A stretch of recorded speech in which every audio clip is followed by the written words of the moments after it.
in the West, because we're very immature, we think that the purpose of a marriage is the happiness of the people who are involved in the marriage, the husband and the wife. And that's just not the purpose of marriage at all.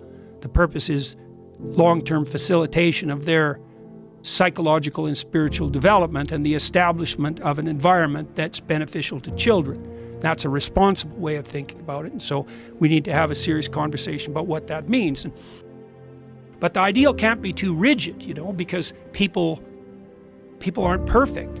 In my own family, there's lots of people who are divorced. In lots of people's families, there are people who are gay. There are lots of people in unhappy marriages. Nobody attains the ideal. The ideal has to be surrounded by a fringe of tolerance, but that doesn't mean you sacrifice the ideal. And the ideal has to be, well, we know there's a literature on fatherlessness. It's a bloody catastrophe, fatherlessness, for obvious reasons. Children are complicated. You think you can, maybe if you struggle madly as a single parent, you could do a decent job, and lots of single parents do, but you're asking a lot, for a woman to work 50 hours a week and then spend another 40 hours with her kids, and to do both of those optimally with no help. We know perfectly well that when women get divorced, especially if they have kids, they tend to fall down the economic hierarchy. So it's very difficult. It's pretty clear that we have to live inside a story. And one story is power rules everything. That's not a very good story. It's a very pathological story. It's more like a confession too, if that's the story you insist upon. So you think power governs everything, do you? Okay, I know what you're like. So that's what you truly believe. See, I believe the spirit of voluntary play governs everything, not the spirit of power. It's like voluntary association. That's what we're doing in this conversation.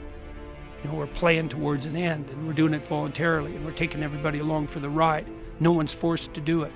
So that's the other thing. No compulsion here. It's got to be invitation. So we're trying to work out what the story has to be. And on that front, we walk through the story of Exodus. Exodus means ex-hodos, means the way forward.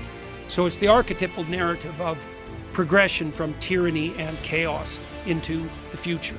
So the question that you put forward in your life is something like, what spirit should guide you as you move ahead? And you might say, well, I don't need a spirit to guide me. It's like, yeah, you don't have that option. Some spirit guides you. It might be your stomach. You might be a worshiper of the god Priapus, right? He's the god of giant erections. That's what happens if your whole identity is staked on your sexuality. Some spirit is going to guide you. That's life. The question is, what is the highest spirit that could guide you? So in the Exodus story, the proposition of the story is the highest spirit that could guide you is the spirit that objects to tyranny and that calls the enslaved to freedom. You'd think, hey man, great, freedom, because now you're out of the tyranny. But that isn't how life works. This is why people won't drop their tyrannical presuppositions, because you go out of the tyranny into the desert, not to the promised land. Desert first. And what's the desert? Everyone's lost. No one knows which way to go. Everyone fights. Everyone turns to the worship of false idols. Everyone wants the tyrant to reassert himself. That's the situation we're in. So why do people cling to their own tyrannical presuppositions? And the answer is, well, at least they're orienting structures, pathological as they might be. If you drop them, you're not redeemed, you're just lost. And the idea that being lost is freedom, that's a preposterous idea. No one lost is free. They're just enveloped in chaos.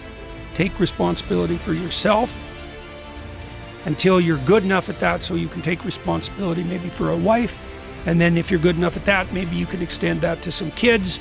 And then maybe you can serve your local community. And then maybe you can serve your state. And maybe if you really get good at it, you could serve your nation, right? But you're taking the responsibility. And here's the basic rule.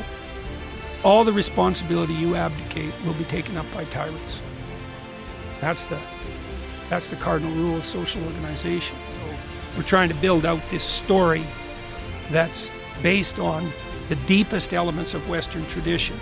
That's an antidote to the